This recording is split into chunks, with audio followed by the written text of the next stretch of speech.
Good, great day to you. Brother Damon Chief Jones here coming to you. Hey, I've got some emails from a handful of people saying it's been, a little bit longer than normal since you put out a video. What's going on? Well, for the last 3 days, I've been dealing with a cyber stalker, harasser, bullier. Anyway, I thought, well, originally I actually thought it might be somebody just playing a joke on me. So I interacted with this man or woman, whoever, a handful of times. And then I thought they actually might be a little more serious. So I tried to be a little more specific and serious with them. Well, as time went on, they got darker and darker and more profane and nasty, and they threatened me and my family and the church. So I turned the matter over to the elders of the church. And so they've been doing what they thought they needed to do, including notifying the authorities. And so all the electronic communications that have been directed towards me, my family, and the church have now been turned over to the elders, and the elders have contacted whoever they deem as the proper authorities to track this down. And I think that's going to be the FBI and Interpol. But anyway, it's not a joke. And there were some pretty serious threats in there. So any prayers you got would be greatly appreciated. And don't be afraid. Do not be afraid to deal with or confront or report cyber stalkers, cyber bulliers. These people are bone dog, cold-blooded cowards.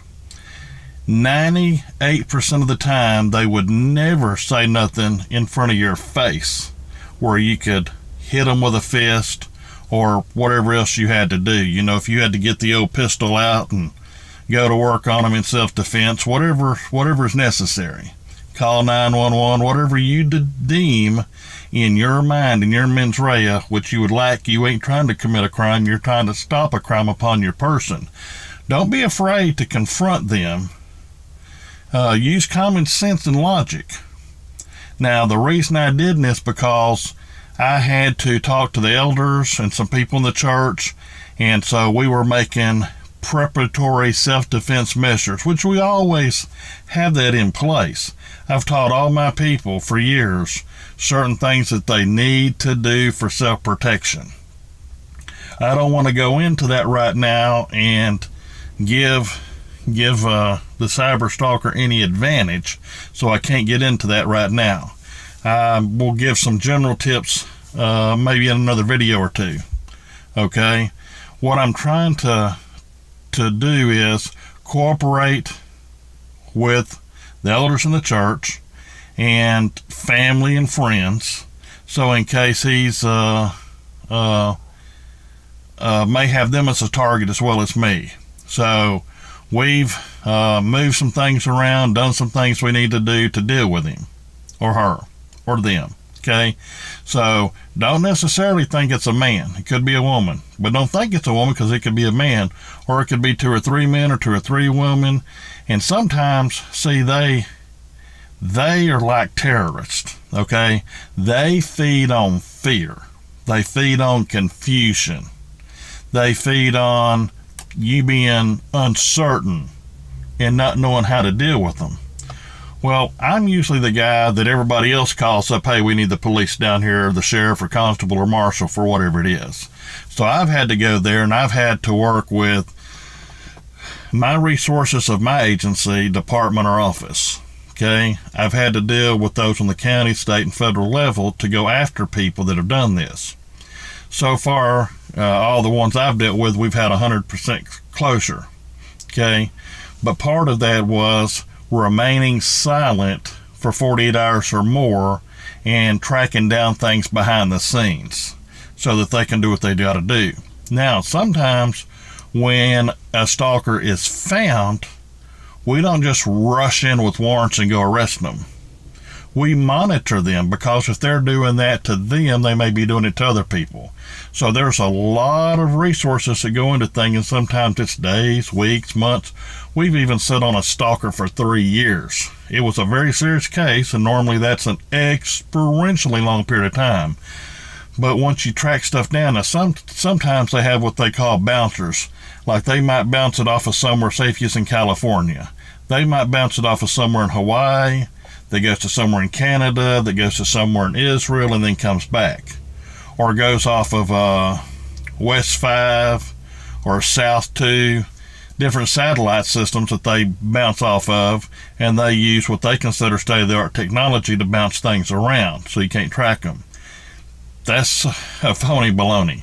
We've tracked people down to little no-name islands out in the middle of nowhere. I mean, they technically have, all the, quote, islands and lands in the entire world has been charted out, and it has an official designation at the UN and at the State Department of the United States.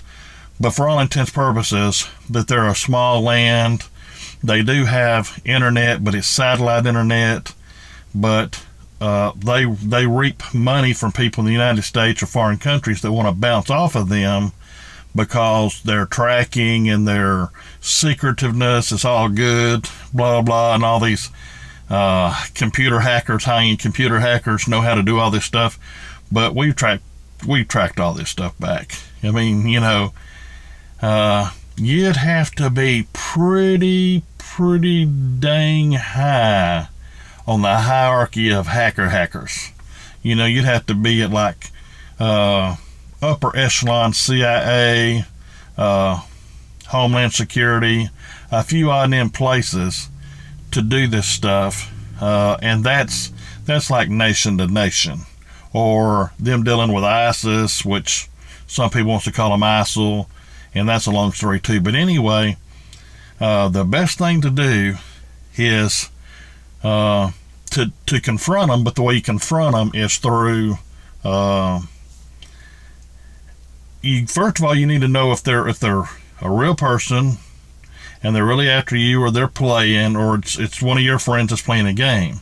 You can usually find that out through your Facebook, Twitter, emails, VoIP communications where they use a robot voice and they talk to you, blah, blah, blah. There's a lot of electronic communications they can send your way.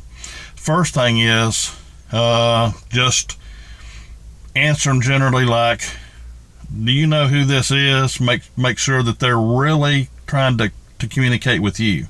That also helps in later in their prosecution, because you said, are you really trying to get a hold of me? That way they can't say, I made a mistake, I thought that was a friend of mine. So you clear that.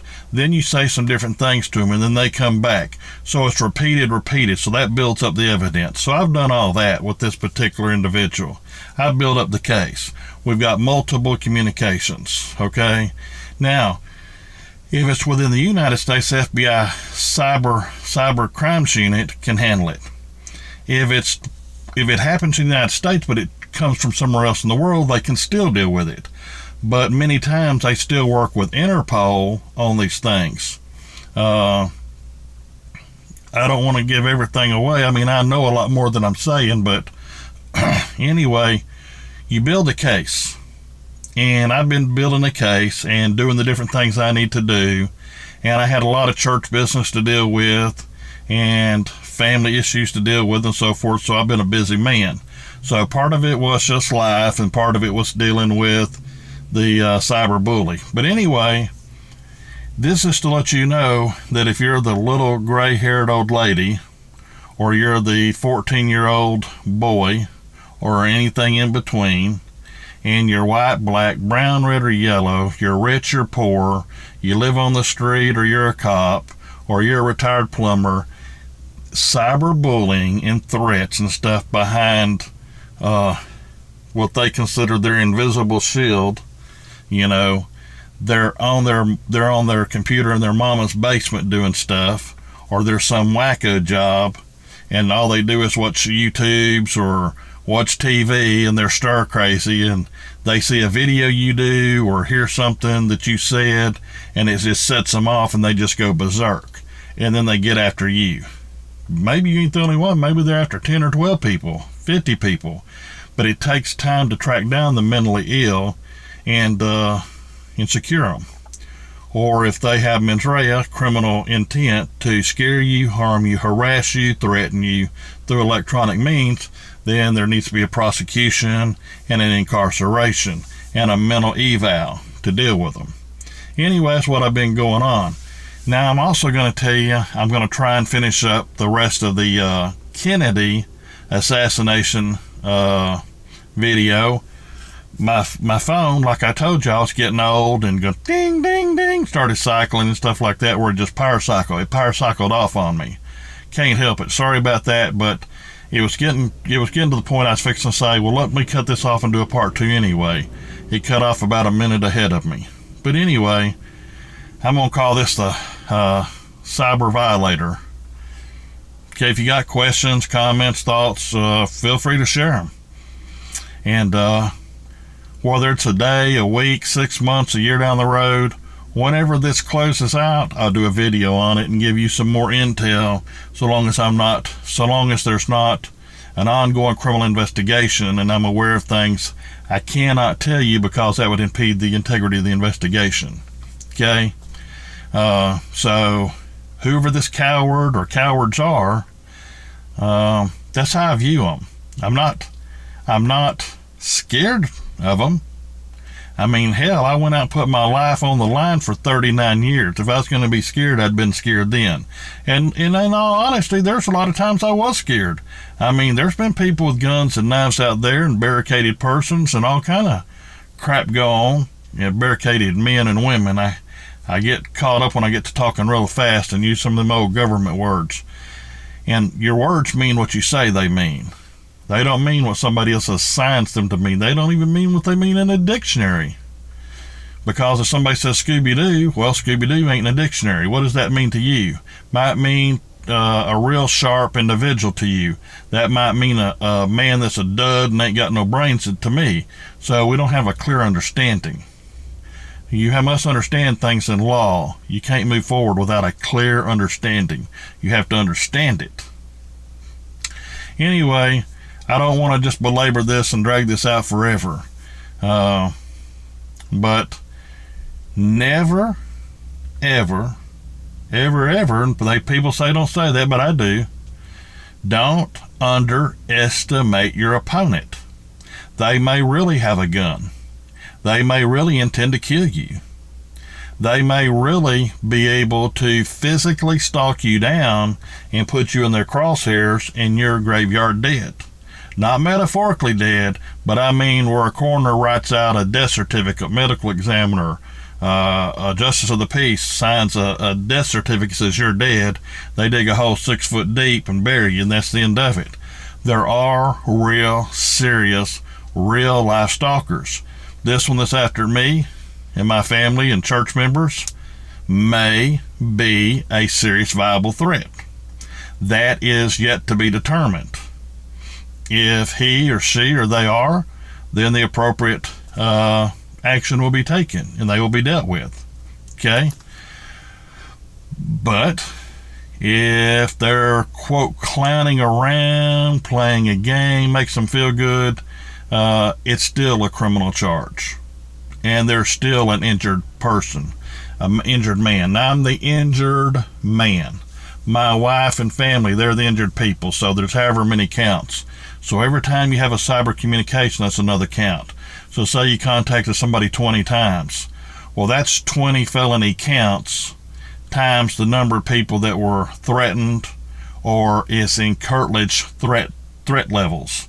So it's a viable prosecution. So you could wind up with 40, 60, 80, 100 felony counts. Well, that's unrealistic, but there's been people charged with that many counts. But they'd probably find the best 10 felony charges, and because it interrupts a church, it interrupts a family, there's many people involved, then they'll usually not go on concurrent. Concurrent means if you get a 10-year sentence for here, and then the next charge you get a 10-year sentence, and the next charge you get a 10-year sentence, then they all run together, which means in 10 years you get out. Instead of it being 30 years, it's 10 years. But then with good time behavior, might do 5 or 6 years on 10 years. Well, as the victim, then I would ask for them to be stacked. So that'd be 10 years, 10 years, 10 years, 10 years. So it'd be 40 or 50 years. Well, yeah, they eventually get out. But if we get them charged with 50 years, it's 30 or 35 years before they get out. That's all I know. That's all I have to say. Love y'all. God bless you. And I keep telling people, but I got some emails, people asking me, where can I donate some money to your church? Same thing I say every video. Damond, DAYMOND 4040 at yahoo.com. You got emails for questions, thoughts, or you want to donate money to me or donate money to the church, then great. That's where you would make your donation. And by the way, I did order a phone. I took a leap of faith. The people on YouTube that had contributed, I got $150. The phone, the cheapest but yet best smartphone I could get, was $300. It was supposed to be to me on Saturday, but it didn't come Saturday, so I'm thinking it'll come today, being Monday. And I have to change out the SIM card and monkey around with it, so I'll keep this phone up and running till 2 or 3 or 5 days, until I kind of get the other one down and feel good and sure about it, that I know what I'm doing. But I'll try and get that JFK part 2 out for y'all today or tomorrow, and then when I get the new phone running. So what I did was I took the 150 y'all gave, and then I just took another 150 of my money and put it together to do the camera, so I can do this stuff on the fly wherever I am, because I move around a lot. I'm here, I'm there, I'm a little bit everywhere. I'm in no one certain place all the time. And it's not because I'm hiding or I'm running. It's just because I have land and or usage rights at different locations. So, in Florida, Georgia, Alabama, and Texas, and actually Tennessee. I go to Tennessee some, but not near as much as Alabama and Texas, and Georgia and Florida. So I got people there, well, actually North Carolina too. If I start thinking about it, there's other places. I just not there all the time as much as I am these other places. So I do a lot of traveling. But anyway, thank you for your prayers. Thank you for being here. Thank you for listening. And thank you for all your help. And God bless you all. And so the Sovereign Church of Jesus and I and the good Lord above, thank you, bless you, and I'll see you here shortly again. Bye-bye.